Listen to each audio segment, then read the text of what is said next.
అందరికైతే శనార్థులా ఎట్లున్నారులా మంచుకున్నారు అనుకుంటాను నేనైతే. ఇగో నేనైతే శంకర్ గౌడు మీ అందరికి ఎరికే. ఇక శంకర్ గౌడ్ వచ్చిందంటే చిత్రమైన ముచ్చట్లయితే పట్టుకొని వస్తారని మీ అందరికి ఎరికాను కదా. ఇక నా కళ్ళు మండవాళ్ళకైతే చాలా మంది కళ్ళు తాగేందుకు వస్తారు కదా. ఇక వాళ్ళైతే ఇరామ్ లేని ముచ్చట్లయితే పొద్దు పోకుండా చెప్తారు. ఇక అట్లాంటి ముచ్చట్లనైతే నేను మీ ముంగలికి తెచ్చిన. కానీ ఇగో ఏమనుకుంటున్నారంటే ఏం లేదులా, సీఎం రేవంత్ రెడ్డి సార్ వచ్చినప్పుడైతే మన తెలంగాణ రాష్ట్రంలో ఉన్నటువంటి జనాలు అయితే మంచిగా ఉన్నారటనులా. అయితే రాజేంద్ర నగర్లోనైతే ప్రొఫెసరు జయశంకరు వ్యవసాయ విద్యాలయం ఉన్నది కదా.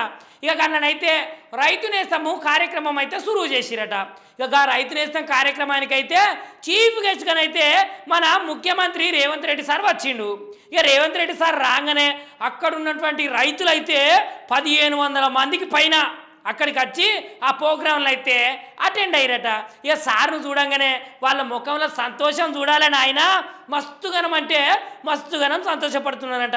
ఇక అట్టనే ఆప్యాయంగా సీఎం రేవంత్ రెడ్డి సార్ అయితే కొంచెం పెద్ద వాళ్ళు ఉంటారు కదా, పెద్ద వాళ్ళు అంటే వయసు పైబడిన వాళ్ళ దగ్గరికి వచ్చి ఆప్యాయంగా దగ్గరికి తీసుకొని అత్తుకు చేసుకొని ఇక వాళ్ళతో అయితే మాట ముచ్చడి చేసిండట సారు. ఇక దానికైతే సార్ అయితే సంతోషపడ్డాడట, రైతులు కూడా సంతోషపడ్డారట.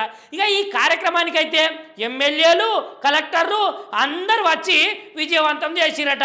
సారు కూడా రైతులందరికీ ఏకదం హామీలు ఇచ్చినట. మీకు ఎట్లాంటి కష్టం వచ్చినా నేను కష్టానికి ముంగటుండి మీ కష్టాన్ని అయితే నెరవేరుస్తా అని చెప్పిండటనులా. మరి మంచికే కదా సార్ చెప్పింది.